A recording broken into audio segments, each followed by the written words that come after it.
미국 실버뉴스는 라이프트리 CBD 오일이 함께합니다.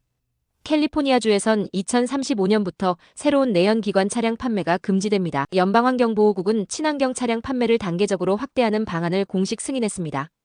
캘리포니아주는 이번 승인에 따라 2026년까지 신차는 전기차 판매 비중을 35%까지, 2030년부터 68%, 2035년부터 100% 무공해 차량만 판매할 수 있게 됩니다. 연방환경보호청은 캘리포니아 주 내 중대형 트럭과 버스에서도 공해 물질인 질소산화물 배출량을 줄여나가는 2020년 규정도 승인했습니다.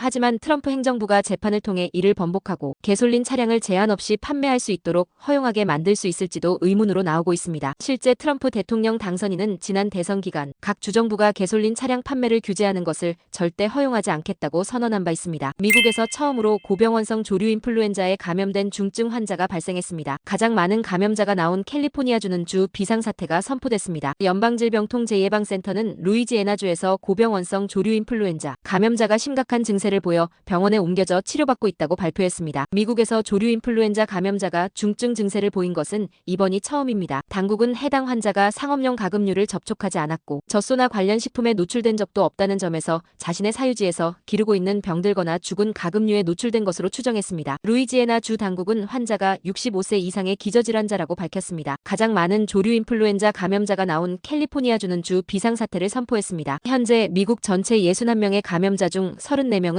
모두 캘리포니아에서 나왔습니다. 도널드 트럼프 대통령 당선인이 연방의회의 임시 예산안에 공개적으로 반대하면서 여야 합의안이 좌초될 위기에 처했습니다. 의회 예산 처리 시한인 20일까지 임시 예산안을 처리하지 못하면 연방정부는 셧다운 사태를 겪을 수도 있습니다. 트럼프 당선인은 민주당이 원하는 것을 주지 않는 간소화한 지출법안을 통과시켜야 한다고 밝혔습니다. 트럼프 당선인은 공화당은 현명하고 강해져야 한다며 민주당이 정부를 셧다운하겠다고 위협하면 할 테면 해보라고 해야 한다고도 말했습니다. 트럼프 당선인은 공화당 의원들이 저지른 가장 멍청하고 무능한 일은 미국이 2025년에 부채 한도에 도달하도록 한 것이라고 말했습니다. 그리고 부채 한도 인상도 상향해야 한다고 주장했다. 이날은 한 발 더 나아가 부채 한도를 없애야 한다고 주장했습니다. 올해 3분기 미국 경제가 3.1% 성장한 것으로 집계됐습니다. 전문가들이 예상한 2%대 성장을 뛰어넘는 결과입니다. 연방상무부는 3분기 미국의 국내 총생산 증가율이 3.1%로 집계됐다고 밝혔습니다. 이로써 미국 경제는 2분기에 이어 2개 분기 연속 연율 기준 3%대 성장률을 기록했습니다. 온라인 매체 엑시오스는 이번 수치는 다른 주요 국가가 성장 부진으로 분투하는 상황에서 2024년 미국 경제는 놀라운 상승세를 보인 충격적인 한 해였음을 시사한다고 평가했습니다. 미국 중앙은행인 연방준비제도가 기준 금리를 기존보다 0.25%포인트 인하했습니다. 연준은 올해 마지막 연방공개시장위원회 회의에서 기존 4.5에서 4.75%이던 기준금리를 4.25에서 4.5%로 인하했습니다. 이번 금리 인하로 연준은 올 하반기에만 3번 연속 금리를 내렸습니다. 연준은 내년 금리 인하 횟수는 2차례 정도일 것이라고 전망했습니다. 이는 4차례 정도 인하할 것이라고 봤던 지난 9월 전망보다 줄어든 것으로 기준금리 인하 속도 조절을 시사하는 것으로 보입니다. 미국 달러와 대비 원화 환율이 1,453원으로 개장했습니다. 한국 시간 19일 1,450원을 재차 넘어 1,451.8원의 거래를 마감했습니다. 원 달러 환율이 1,450원 선을 넘은 것은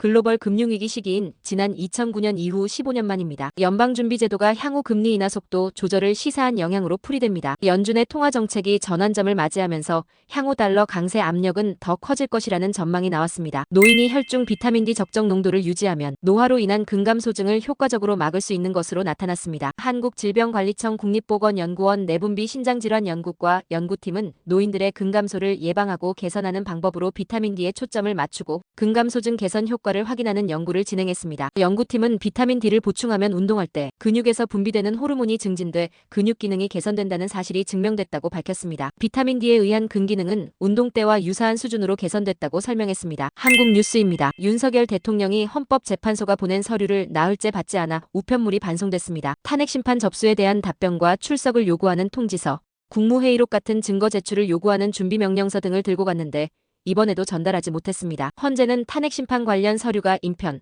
우편, 전자송달 등으로 발송된 지 나흘이 지나도록 윤 대통령에게 법적으로 전달되지 못했다고 밝혔습니다. 헌법재판관들은 탄핵심판 접수 후 첫 평일을 열었는데 주심 주도로 탄핵심판의 법적 쟁점을 정리하면서 향후 절차까지 논의한 것으로 알려졌습니다. 재판관들은 서류를 보내는 순간 송달된 것으로 보는 발송, 송달을 적용할지 여부 등 절차 지연에 대한 대책을 오는 23일까지 마련할 예정입니다. 한덕수 대통령 권한대행이 양곡법을 비롯한 쟁점법안 6개를 제의해 달라고 국회에 돌려보냈습니다. 2004년 고건 당시 권한대행이 사면법 등에 대해 거부권을 행사한 이후 역대 두 번째입니다. 한 권한대행은 6개 법안의 문제점을 조목조목 설명했습니다. 한 권한대행이 내란 특검법과 김건희 여사 특검법에 대해 거부권을 행사할지 여부는 내년 1월 1일까지 결정해야 합니다. 총리실 고위 관계자는 아직은 판단하지 않았다며 충분한 시간을 갖고 선입견 없이 모든 의견을 들으며 심사숙고할 것이라고 말했습니다. 그동안 김 여사 특검법에 대해 위헌적이라며 정부가 3차례 거부권을 의결한 만큼 이번에도 거부권을 행사할 수 있다는 전망도 나옵니다. 끝으로 날씨입니다. 남부 캘리포니아 오늘도 낮엔 덥겠습니다. LA와 오렌지 카운티는 낮 최고 기온은 80도,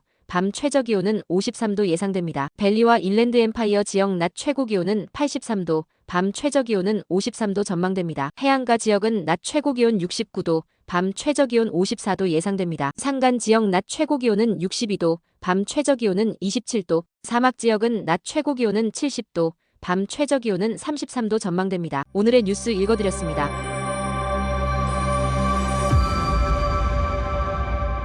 고맙습니다.